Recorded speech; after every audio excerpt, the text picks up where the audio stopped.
We came out in Ross-Ade today to kind of elevate our level of play. The first day of pads, the fifth day of practice, coming off 4 really hard practices. I was worried about them putting the pads on and maybe slowing down a little bit or maybe a little bit too much. So I think coming out in Ross-Ade kind of elevated their spirits a little bit. I thought it was a pretty darn good first day in pads. It also allowed us to go on the grass, which is good for us.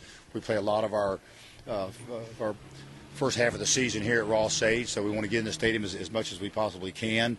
And it also gave us a chance maybe to get outside on the grass where it's a little bit cooler. We have a 2-a-day tomorrow. It's supposed to be hot. It's going to be a tough, salty, good old-fashioned 2-a-day. I won't be able to sleep tonight. I'll be so excited. So we came out today and cut back a little bit.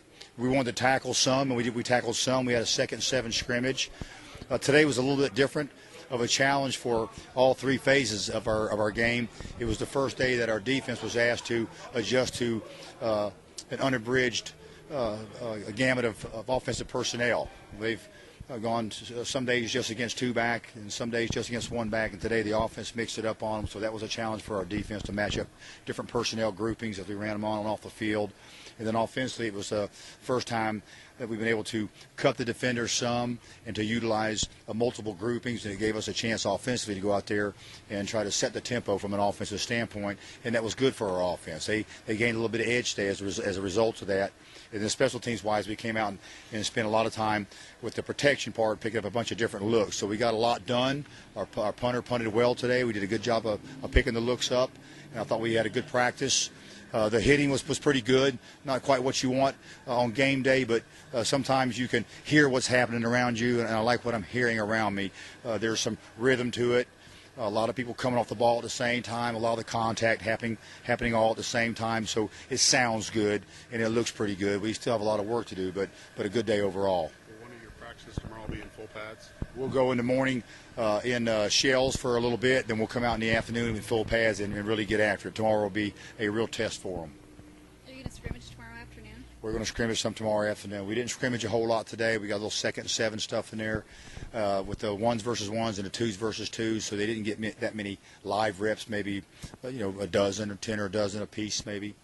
And then this latter part of practice, we went a team pass and had the 1 offense versus the 2 defense, and we practiced cutting some of their offensive line against our 2 defense, which is always a tough assignment for the 2 defense, and then gave us a chance to bring our 1s out against our 2 offensive line and lay our ears back and rush the passer some, and there were some good things. All the experience you have coming back, has there been much movement on the depth chart with the 1s? Not a whole lot as of yet. In our minds sometimes, and you don't see it, but we have guys slashed, where a guy will be a starter and there'll be a slash next to him and another guy's name right next to him, and that's an indication that someone's making a move or there's some real competition, or it looks like 2 guys fighting for a spot. But so far, not a lot of movement on the depth chart. But it's the first day of pads. The first day we've had to adjust to multiple personnel groupings, so there's still a lot of work to do before we do a lot of depth chart adjustments, I think. How did Gregory do with his first day at running back, with being full pads? He's a good football player. He had a couple nice runs. He has a good body. He can play a lot of positions on his football team. He could be a good wildcat quarterback, a receiver, a running back, a defensive back, an outside linebacker. He's big enough and fast enough and a good enough football player to be a good player at any one of those positions, and he looked good today at running back. He might be able to help us some this year. We'll see. But he looks good. He's a talent, and he's a good football player. He understands football. He's adjusting the physicality of that position, I guess, just from a practice standpoint. That looked pretty easy. Well, he's a physical guy anyway. He's a good football player, and we didn't ask him to block much, and he's shown some courage carrying the football. So I think he's done well the little bit he's gotten. At the end of last year, you had Raheem and Akeem Hunt returning kicks.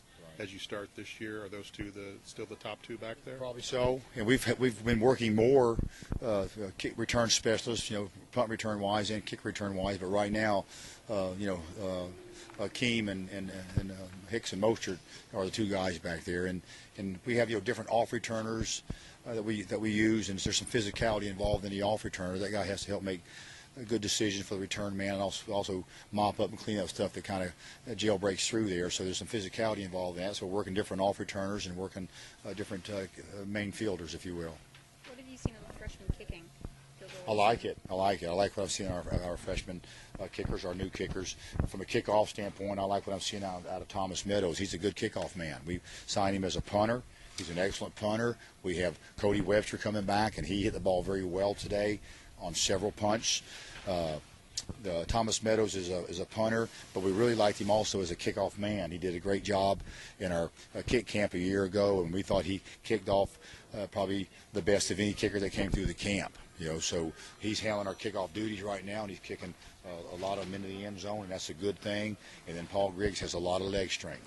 He'll be very similar to Carson Wiggs over a period of time with that type of leg strength, and he's a polished kicker to only be a freshman. So we still have really good potential right now with our specialists, and that's encouraging because 2 of the 3 are freshmen. Some of your freshman offensive linemen have different haircuts. I saw that. They're just, guys trying to get cleaned up and make a good appearance and a good first impression, here as rookies at Purdue. What have you seen out of Akeem Hunt, and where do you see him kind of fitting into the offense? Well, he's an excellent ball carrier, and he's wiry, tough, and loves to play. Has outstanding stamina. He's not the biggest back, but a very, very tough guy, and he's one of our fastest football players and one of our better football players. So he's a guy that anytime with the ball in his hand, he can make a big play. And he's a heck of a football player, really understands it. He's a good receiver out of the backfield. We could line him up as a receiver. We could hand the ball off to him in the backfield. He's a big, big part of what we've got going on this season offensively. No question about it. Why has Taylor Richards kind of emerged as one of those guys who looks like he's going to be starting in the defensive backfield? Yes, it looks like that to me too. He's really a good football player, and in high school we thought he was a great football player. He's fast. Maybe not as fast as Mostert, and Hunt, maybe not, but he's awfully fast and has long arms, and he has an excellent football IQ.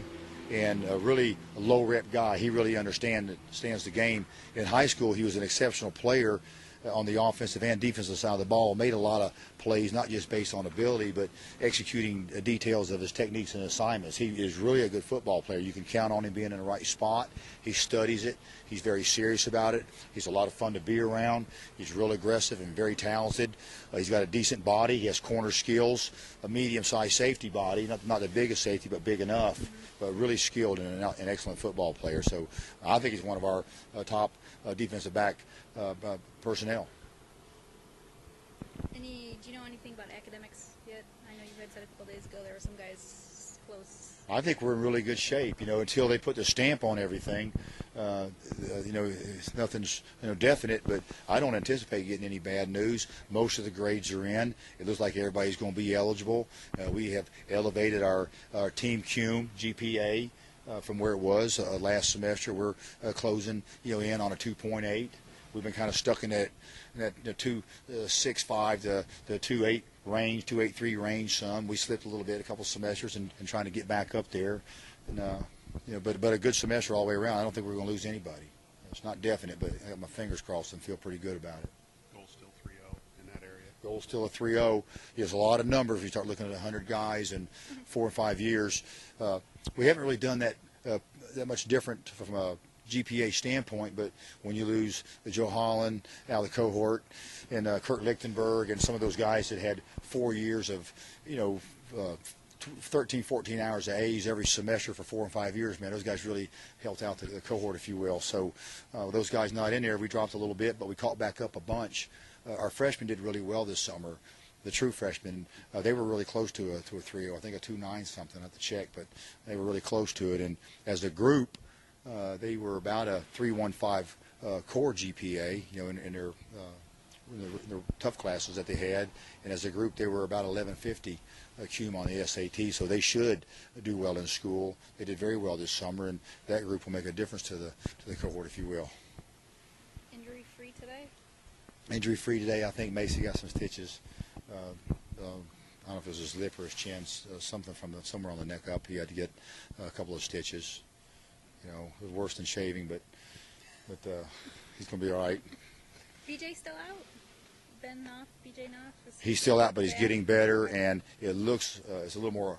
It looks like he's going to get better a little bit quicker than maybe what we originally thought. We'll still see, but hopefully we're getting back out here in a couple of days. We're optimistic that might happen.